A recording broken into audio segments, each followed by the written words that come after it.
નમસ્કાર વિદ્યાર્થી મિત્રો, ધોરણ 11 કોમર્સમાં તમારી પરીક્ષા પૂરી થઈ ગઈ હશે અથવા તો અમુક વિદ્યાર્થીઓની ચાલુ હશે. તો હવે આપણે 12 કોમર્સની શરૂઆત કરવા તરફ જઈ રહ્યા છીએ. તો સૌપ્રથમ 12 કોમર્સની અંદર સાહેબ એકાઉન્ટના કયા ચેપ્ટર છે અને કેવા ચેપ્ટર રહેશે એની માહિતી આ વિડિયોની અંદર આપણે મેળવીશું. ધોરણ 12 કોમર્સ વિષય નામાના મૂળ તત્વો ભાગ 1. ધોરણ 12 ની અંદર બી નામાના બે ભાગ છે. એની વાત કરીએ ભાગ 1 ની, એની અંદર કુલ 7 ચેપ્ટર છે. 7 ચેપ્ટર ની અંદર દરેક જગ્યાએ તમને ભાગીદારી જ દેખાય છે. તો 12મા ધોરણની અંદર ભાગ 1 માં આપણે ભાગીદારીનું નામું શીખવાનું છે. પહેલો ચેપ્ટર છે ભાગીદારીનો વિષય પ્રવેશ, જે બોર્ડની પરીક્ષામાં તમને 5 ગુણનો પૂછાશે. ભાગીદારી પેઢીના વાર્ષિક હિસાબો 11 ગુણનો એક દાખલો વિભાગ F ની અંદર પૂછાશે બોર્ડની પરીક્ષામાં.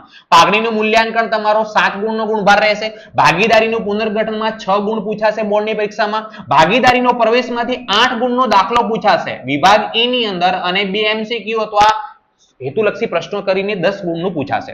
ભાગીદારી નિવૃત્તિમાંથી પણ 8 ગુણનો વિભાગ E નો દાખલો થશે અને કુલ 10 ગુણનું પૂછાશે બોર્ડની પરીક્ષામાં. ભાગીદારી પેઢીનું વિસર્જનની વાત કરીએ તો કુલ કેટલા ગુણનું બોર્ડની પરીક્ષામાં પૂછાશે? 7 ગુણનું પૂછાશે. આ તો થઈ ભાગ 1 ની વાત. તો હવે આપણે વાત કરીએ ભાગ 2 ની અંદર કયા ચેપ્ટર છે. તો અહીંયા હવે જુઓ દેખાય છે ભાગ 2.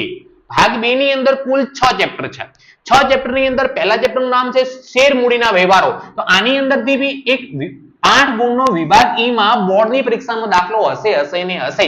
કુલ 10 ગુણનું ચેપ્ટર છે ગુણભાર બોર્ડની પરીક્ષામાં. ડિબેન્ચરના હિસાબો 5 ગુણનું પૂછાશે. કંપનીના વાર્ષિક હિસાબો 11 ગુણનો દાખલો વિભાગ F ની અંદર હશે. એટલે 12મા ધોરણમાં તમારે બે વાર્ષિક હિસાબો ભણવાના છે. ભાગીદારી પેઢીના વાર્ષિક હિસાબો અને કંપનીના વાર્ષિક હિસાબો. નાણાકીય પત્રકનું વિશ્લેષણ બોર્ડની અંદર 6 ગુણનું પૂછાશે. હિસાબી ગુણોત્તર બોર્ડની પરીક્ષામાં 8 ગુણનું. રોકડ પ્રવાહ પત્ર બોર્ડની પરીક્ષાની અંદર 4 ગુણનું પૂછાશે. એમ કુલ 100 ગુણનું તમારું બોર્ડનું પેપર રહેશે.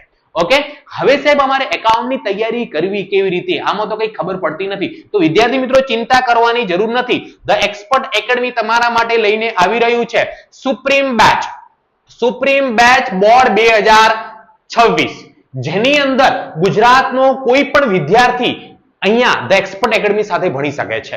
ઓનલાઈન કોર્સ છે જેની અહીંયા આપણે જેની અંદર live lecture, recorded lecture, exercise, notes, expert ફેકલ્ટીની ટીમ, WhatsApp દ્વારા ડાઉટ સોલ્યુશન, ટેસ્ટ પણ લેવામાં આવશે અને આપનો સિલેબસ 15 ડિસેમ્બર સુધી પૂરો થઈ જશે. એના પછી રિવિઝન, પેપર સોલ્યુશન અને એકાઉન્ટ અને સ્ટેટની અંદર 100 માંથી 100 ગુણ મેળવીએ ને એવી રીતે મહેનત કરાવવાનું છું. તો જે પણ વિદ્યાર્થી મિત્રો જોડાવા માંગતા હોય તો આજે જ પ્લે સ્ટોર માંથી ધ એક્સપર્ટ એકેડમીની એપ્લિકેશન ડાઉનલોડ કરો અથવા તો નીચે ડિસ્ક્રિપ્શનની અંદર એપ્લિકેશન